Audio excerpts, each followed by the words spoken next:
My name is Robin Funsten of Community Conflict Solutions. I love facilitating difficult conversations for complex issues. I do this for teams, I do this for individuals, and I do this for companies throughout our communities.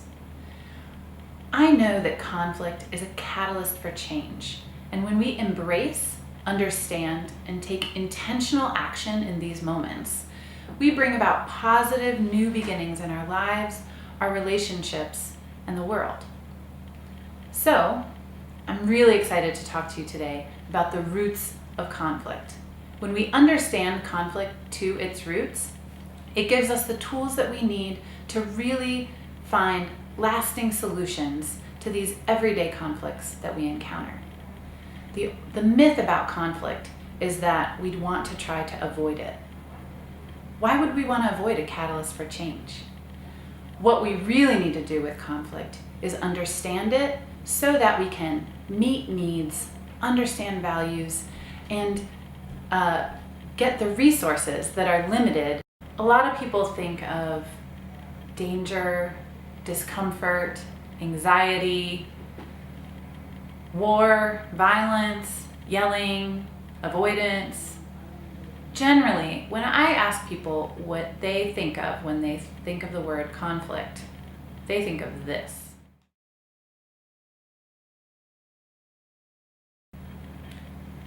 Most people have these negative experiences of conflict in their life, and they think of all of the things that it takes to avoid it or that they want to do when they're in a conflict situation. They want to explode. They want to hide. They want to get through it quickly because the emotions associated with conflict tend to be overwhelming.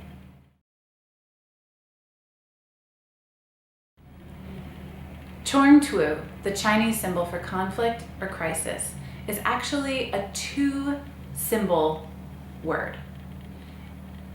In Chinese, there is the symbol for danger, and there's also the symbol for opportunity. So, remember when I said, what do you think of when you think of the word conflict? Cancel clear. Now, what do you think of when you hear the word opportunity? Chances, choices, growth, challenge, excitement, new job, new potential, getting into school. These are the things that you think of when you think of opportunities. So, no big deal, but I want to challenge you from this moment on, for the rest of your life, no big deal. Whenever you experience conflict, think of it as an opportunity.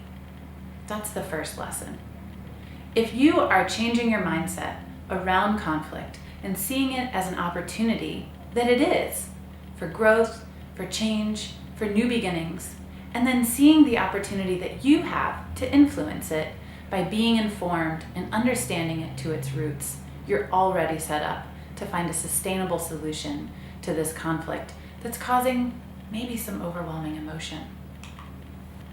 So, I want to introduce you to the roots of conflict. I make this big assertion right now in this moment. I believe that every single conflict can live in the top 3 boxes of this diagram.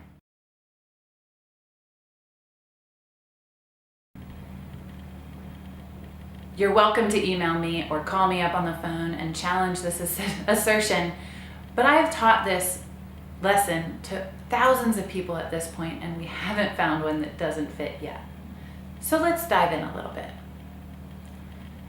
One thing to understand about each of these roots is that perception is just as tangible as reality when it comes to conflict.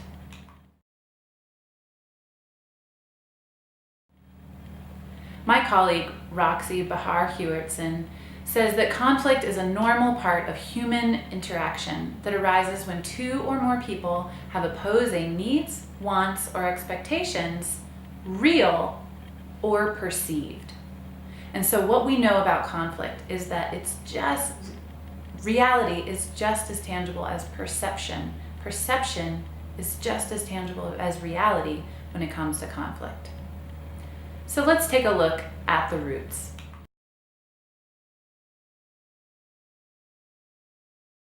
Remember, conflict lies in the descriptors here. Limited resources, unmet needs, and different values. If we had all of our values understood and we had the same values as everyone else, it's really unlikely that we would encounter conflict. Same thing with if our needs were met or if we had as many resources as we possibly could want. So what we know is that the descriptors here are important as well as our perception. So let's dive a little deeper. Let's talk about limited resources. Our resources are an easy one to look at. Time, money, and property. Have you ever not had enough time? No one here watching this video has ever been lacked in money, have they? And how about property? Remembering that perception is just as tangible as reality, that seat you sat in at that conference you went to, or hey, that's my man. These perceptions are just as tangible when it comes to these limited resources. The same thing as I know people in my line of work that have $100 in the bank and they feel so rich. I know other people who have $100 in the bank and that is very worrisome to them. Perception of the limit is just as important as what is real or what I think versus what you think. Let's talk about values for a second. In the box, different values, we have beliefs, principles, motivators, and priorities. We're all raised with a set of beliefs that are influenced by our family, our friends, our teachers, our churches, everyone who helped guide us when we were young, set up this set of beliefs in our life. From those beliefs, we came up with a list of rules to live by. We call that our principles.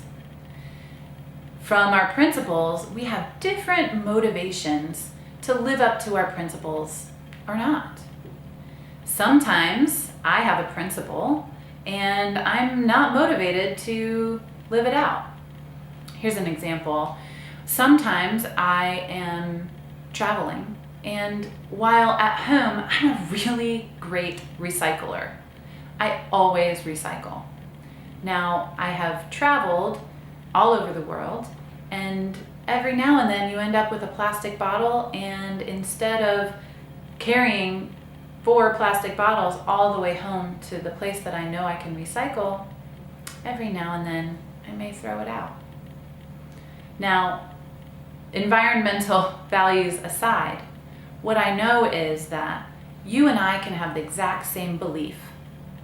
From that belief, we could have created the same list of principles to live by, but we might have a different motivator for why we live them. We might have the same beliefs, but come up with a different rule to live by, a different principle. Then we come to the final one, our priorities.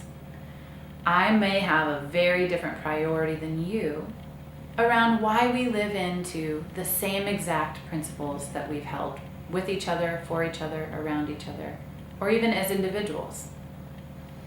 Having a different priority from someone else when we have the same principle as them can bring up some conflict.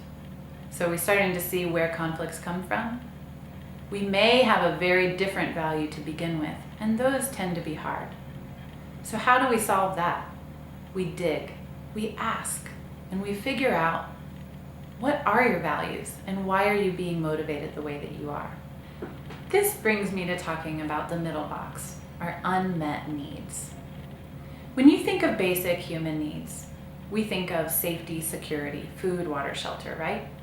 So again, don't forget, perception, just as tangible.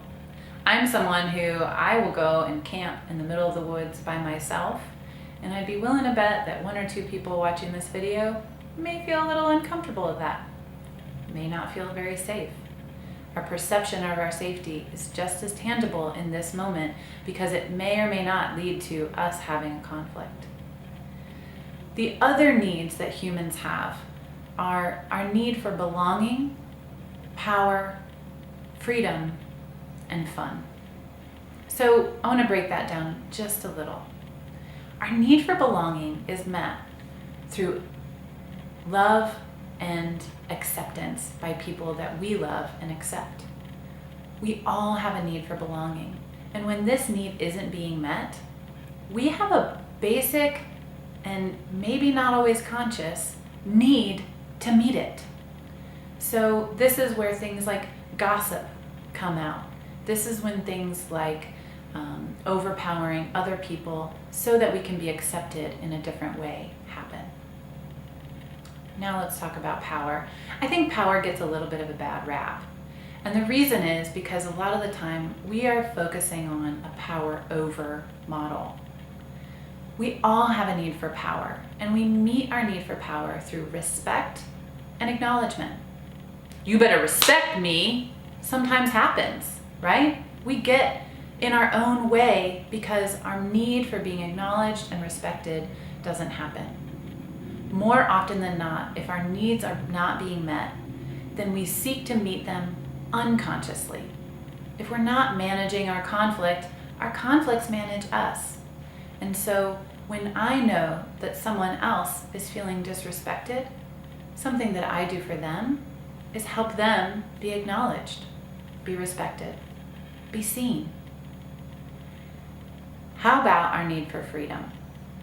Now, I know we live in America and freedom is our main thing. That's not really what I'm talking about. Doesn't matter where you live or what you do. We all have a need for freedom as humans. Our need for freedom is met through our ability to make our own choices. And when we feel like our choices are limited, we may act out to make sure that we're making a choice that helps us feel in control of our own fate. I do this with my 4-year-old. I give him an opportunity to tell me if he wants to brush his own teeth or if mommy's gonna brush his teeth. I don't tell him, do you want to brush your teeth or not? But I do say, hey, you have a choice here, and this is your choice to make. When I do that, I'm helping him meet his need. If what we're doing is analyzing our conflicts, understanding the roots of them, then we're able to help other people meet the needs that are not being met and are likely creating not such desirable reactions in their experience of our conflict. Finally, there's fun. Now, I'm not going to tell you how you have fun, and I'm sure that you know how. The main way that we meet our need for fun is through laughing and playing. If we're not laughing enough, if we're not playing enough, if we're not feeling relaxed in who we are, then we are not meeting that need for fun. If that need for fun isn't being met, sometimes we will take fun at someone else's expense. So now that we've talked about the roots of conflict, we can understand any conflict that is in our world, from that's my peanut butter and jelly sandwich, all the way up to war and oil. What we need to understand now is different responses to conflict. Now, in the beginning of this video, what I said was all conflict can live in these top 3 boxes. I don't want you to think that I feel like every response to conflict can live in these bottom 3 boxes. And it can be helpful to understand these 3 basic responses so that we can really dive in. Our general responses to conflict are to be passive, aggressive, or assertive. The way that I understand these best is that passive responses, to withdraw, to ignore, to deny that it's a problem, is that I'm putting your needs over mine. An aggressive response, which involves threats, overpowering, maybe even violence, this is when I'm putting my needs ahead of yours. Now, assertive response, we really want to try and meet everyone's needs. Understanding these 3 different responses really can help us understand that we're not here to tone police people's responses to conflict. I can yell and still be trying to meet all of our needs. It's not always what it looks like. It's what is the intention. So understanding responses to conflict by the intent of the person responding can really help you come to a sustainable solution. If I understand that you are intending to work this out and meet my needs as well, I'm going to know that by really listening to you. So, where do you generally live? Passive, avoiding, aggressive, confronting, assertive, respecting and giving and taking, back and forth. Just one of these responses isn't always the best. What we need to know is that different responses are needed at different times. Sometimes I need to put your needs ahead of mine. Sometimes I need to put my needs ahead of yours. What we really know is that sustainable solutions come from when we can come to a place when we are trying to meet everyone's needs. And that's not available in every single moment. Passive responses, we can avoid escalation. Sometimes that's great. Aggressive responses, people know where you stand. Assertive responses, we tend to make sustainable solutions, and it takes time and patience. Aggressive responses tend to hurt relationships, and passive responses don't tend to come out with long-term solutions. So it's not necessarily a what's the best. It's just let's consider what's happening and understand it better. So what are the recipes for resolution? Understanding our emotions that indicate that we have a desire for change in this moment. Our emotions affect our tolerance for conflict, and they're important to acknowledge in any conflict situation. The other thing to know about emotions is they are not the only resource that you have. The next recipe for resolution of conflict is using logic. Being able to come through your emotional space, acknowledging what's happening, and come into a place of logic where you have a willingness to engage and seek a solution. An ability to listen actively and neutrally, and use these roots of conflict to identify the resources, the needs, and the values that are at play for any of the conflicts that you encounter. When you're able to acknowledge both emotions and what kind of steps to take logically, you're well on your way to finding a resolution to your conflict. The third and potentially the most important part of understanding conflict is having empathy. Not only do you understand your own tolerance level of conflict, but you have an ability to gauge other people's tolerance level as well.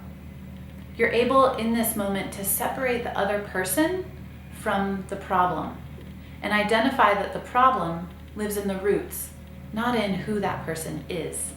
You can see them as a good person who is in a conflict with you at this moment. When you're able to use empathy, it's easier to have mutual respect for what is happening between the two of you or between you and a team. When you have mutual respect, you have trust. When you have trust, vulnerability is possible. And when you're vulnerable, you're able to engage in conflict, knowing that everyone has the best intentions in mind. From trust, we create effective conflict. From effective conflict, we get really solid commitments. After we have these commitments, we're able to be held accountable to them. And from our accountability, we really get results.